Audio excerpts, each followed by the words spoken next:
Bəli, haqlısınız. Xəbəri The Wall Street Journal yayıb, nəşr həmçinin detalları da açıqlayıb. Detallar isə bundan ibarətdir ki, Almaniya Rusiya ilə müharibə ehtimalı üçün gizli operativ plan hazırlayır.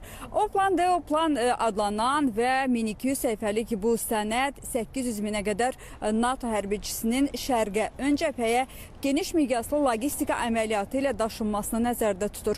Nəşrin yazdığına görə təxminən 2 il yarım əvvəl Berlində 3 bucaq formalı hərbi kompleksdə 12 yüksək rütbəli Alman zabiti Rusiya ilə müharibə üçün gizli plan üzərində işləmək üçün toplaşırlar. İndi isə onlar bu planı həyata keçirməyə tələsirlər.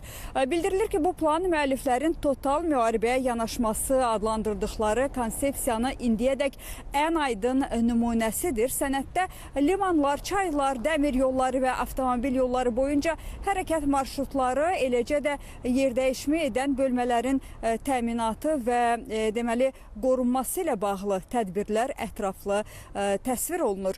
Uzun müddətli perspektivdə Berlin 2029-cu ilə qədər infrastruktura 166 milyard avro xərcləməyi və bunun 100 milyard avrodan çoxunu uzun illər deməli diqqətdən kənarda qalmış dəmir yollarına və 2 qat təyinatlı infrastruktur layihələrinə yönəltməyi planlaşdırır.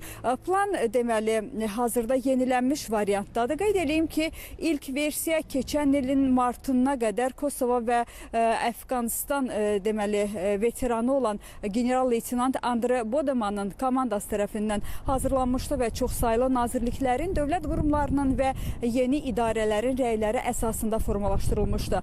Nəşr Alman rəsmilərinə isnadən bildirir ki, Rusiya 2029-cu ildə NATOya hücum etməyə hazır ola bilər və qeyd edeyim ki, daha bir açıqlama var. Bildirilir ki, məqsədimiz müharibəni önləməkdir. Düşmənə aydın şəkildə göstərmək istəyirik ki, əgər bizə hücum edərsə uğur qazana bilməyəcək deyə planın ilkin müəlliflərindən olan yüksək rütbəli hərbiçi belə bir açıqlama verib.